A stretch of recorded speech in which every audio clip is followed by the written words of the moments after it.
Hey there. We're going to discuss or continue our discussion. This is part 2 of solving absolute value equations. These set of examples are going to be a step up from what we were doing. They're just a little bit more complicated. They involve fractions or a few more steps. So example 5 here, we have the absolute value of 2/3 x minus 4 minus 1/4 equals 3. Well, if you recall, we have two cases. What's inside the absolute value here could either be positive or negative. So we're going to set up those two cases. So our first case is we take what's inside of the absolute value here, 2/3 x minus 1/4, and that could be 3, because when you take the absolute value of 3, you get 3. The other case is 2/3 x minus 1/4 could be negative 3, because if this is negative 3 inside the absolute value, which is what we'd be finding in case 2, what value of x would make it equal negative 3, when you take its absolute value, you'd get a positive 3. So we have to solve both of these problems to complete this, to find the solution. So case 1, we have fractions here. There's a couple different ways you can solve equations that involve fractions. One of those methods is to just work with the fractions. I'll do that in case 1, and in the second case, I'm going to clear the fractions, is what we call it. And so you can eliminate the fractions, and you pick whichever method works best for you. So we're trying to solve for x, so I'm going to get this 2/3 x on this side by itself. So that means I need to get rid of the minus 1/4. So I need to add 1/4 to both sides. I do not recommend putting the fractions into decimals unless they are, like 1/4 is a decimal that terminates. It's 0.25. 2/3 is 0.6 repeating, so you can't write, it goes on forever. So leave it as a fraction of 2/3. That's otherwise you're going to have to do some rounding. Okay, so this side I have 2/3 x left over because negative 1/4 plus 1/4 is 0, which is why we added the 1/4 in the first place. And on this other side, I have 3, which I'm going to make into a fraction by putting it over 1, plus 1/4. So I need to add the fractions together on the right side, and to do that, I need a common denominator, which would be 4. So I'm going to multiply by 4 here on the top and bottom, because when you do that, you're really multiplying by 1, so you're just changing it so that we can add these fractions together, because they need to have a common denominator. And I have 2/3 x equals 12/4 plus 1/4, which is going to be 13/4, because you add the tops and leave that denominator. So I'm going to put 2/3 x equals 13/4.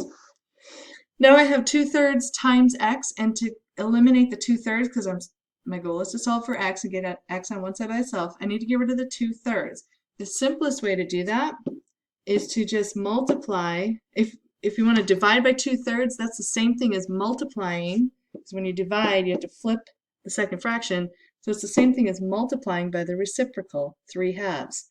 So if I multiply by 3/2 on this side, I have to multiply by 3/2 on the other side of the equal sign. On this side, the 3's cross out, the 2's cross out, or if you want to just multiply across first, you get 6/6, which is just 1, which means I just have x left, 1x on this side, which is the same thing as x. On the other side, we're simply going to multiply across. There's nothing to simplify first, so I'm going to multiply 13 times 3, so that's 39, and then over 8.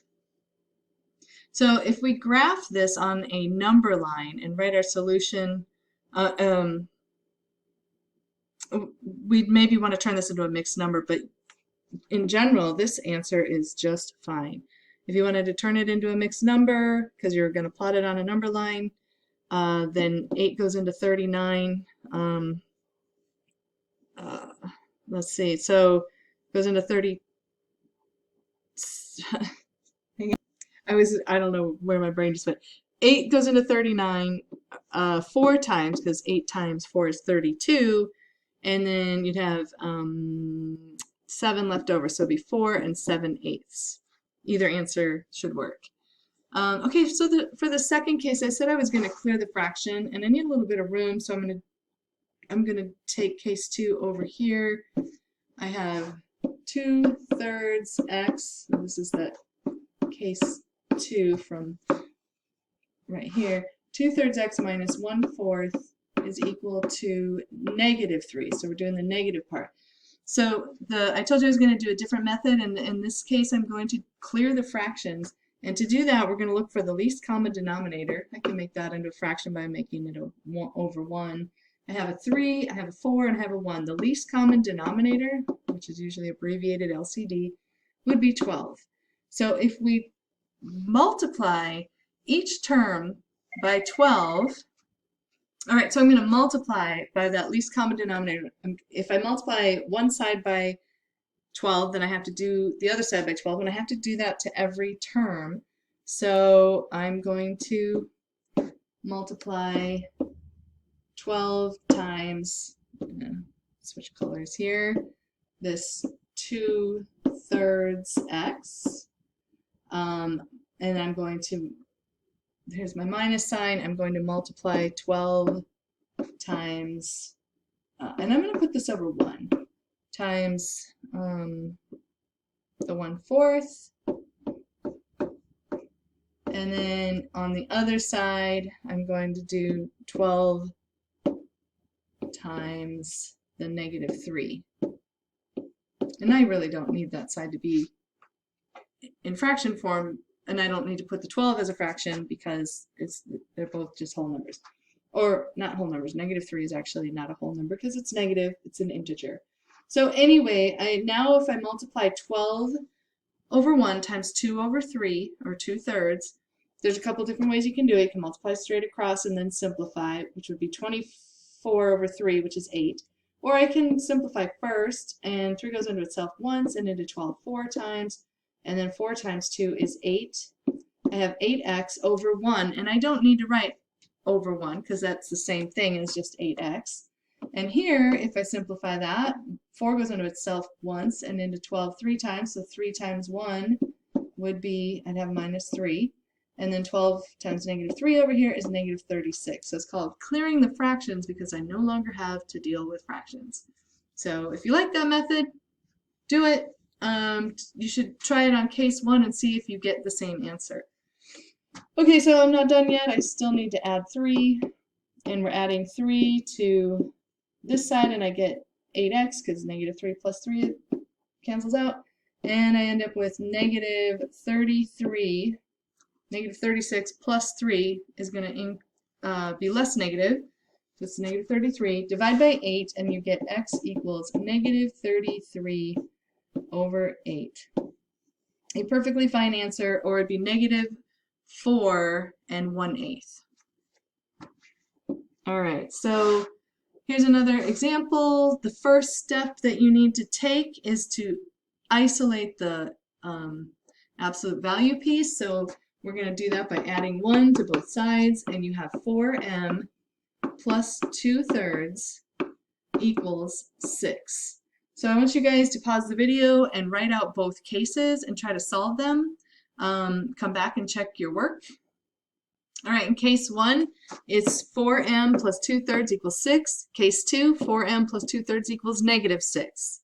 Because what's inside of the absolute value bars, if it's 6, its absolute value is 6. If it's -6, it's also got an absolute value of 6. So we have to solve both cases. So I solved both of these cases by clearing the fractions. And so I only had one fraction, and it was 2/3. And the denominator there is 3. So if you multiply all the terms by 3, and this is one way you can write it with the red with the parentheses there. You got to remember to multiply every term by the 3. 3 times the 4 is 12. 3 times 2/3. 2/3 of 3 is 2. So I have 12m plus 2, and then 6 times 3 is 18. And then go ahead and solve for m. You subtract 2 from both sides. You get 16. 18 minus 2 is 16. On the left side, you have 12m. Divide by 12, and then simplify that. 4 goes into 16 4 times, 4 goes into 12, 3 times, so we end up with this m equals 4/3.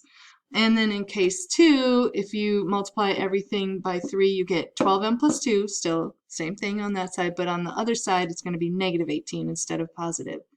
Subtract the 2, 12m equals negative 20, you got negative 18 minus 2 more, makes it more negative, so negative 20.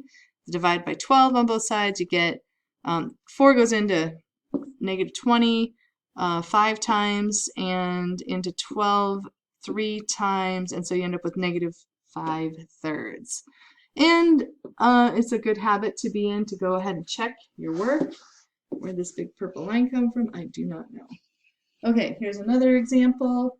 We have, I recommend that you write it down, try to do it on your own, and then come back and check it.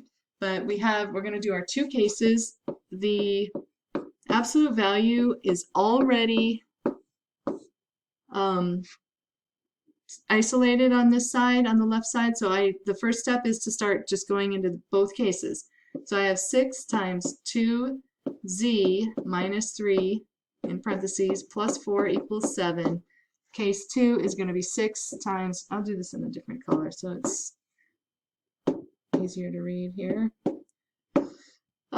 6 times 2z minus 3 plus 4 equals negative 7. So I'm going to simplify both of these on the left side. I'm going to do it in case 1, and I know that part is going to be the same in case 2. So I have, I'm going to distribute the 6. So I have 12z minus 18, and then I have plus 4 equals 7. And then that becomes 12z, negative 18 plus 4 is minus 14 equals 7. So that's going to be the same over here. When I simplify this side, I'm going to have 12z minus 14, but it's now we're going to find out where it equals negative 7. Okay, so if I keep solving the case 1, I'm going to add 14 to both sides, and I'm going to have 12z. When I add 14 to negative 14, it's adding to 0, so that negative 14 is going to be gone. 7 plus 14 is 21. And then divide by 12, and I get z equals 21 over 12, simplifies because 3 goes into 21 7 times, and into 12 4 times. So z equals 7/4. Go ahead and solve that. Case 2. For case 2, you should get z equals 7/12. So you can look at the work there. When you add the 14 to negative 7, you get a positive 7 instead of the, what do we get? A 21 on the other, in case 1. Okay, so example 9. This one's a little bit different because now we have an absolute value equals an absolute value. So to set this one up, what you're going to do is you could have case 1. You have the absolute value is, so we have 1/3 x minus 5, and then I can say equals 1/2, just take away the absolute value bars like that. And in the second case, we're going to say 1/3 x minus 5, and we're going to take the opposite of the other side. So I'm going to say the opposite, which is a negative of 1/2 x plus 8. And we're going to distribute the negative on the right side over here, and that's going to be a little bit harder part. I want you guys to try to solve both of these cases and check your work. Okay, so first thing that I'm going to do is I'm going to get my x's on the same side, because you can't have, when you're trying to solve for x, you have to have them on the same side. So I'm going to subtract 1/3 x from both sides. And on the left side over here, I get a negative 5 because this adds to 0. And then 1/2 x plus 8 minus 1/3 x. Well, I can only add the like terms together, or actually I'm going to subtract because it's minus. But we need to find a common denominator and combine those fractions. So my common denominator is 6, so I multiplied 1/2 by 3 over 3, and I multiplied 1/3 by 2 over 2 to make a common denominator. So I get 3/6x minus 2/6x. Subtract 3 minus 2, which is 1/6 x, and then I have this plus 8. Now keep going. Okay, so case 1, you should get x equals negative 78. And case 2, when you solve that, you should get x equals negative 48 over 5. If you were not sure how I did this, ask me Monday night. All right.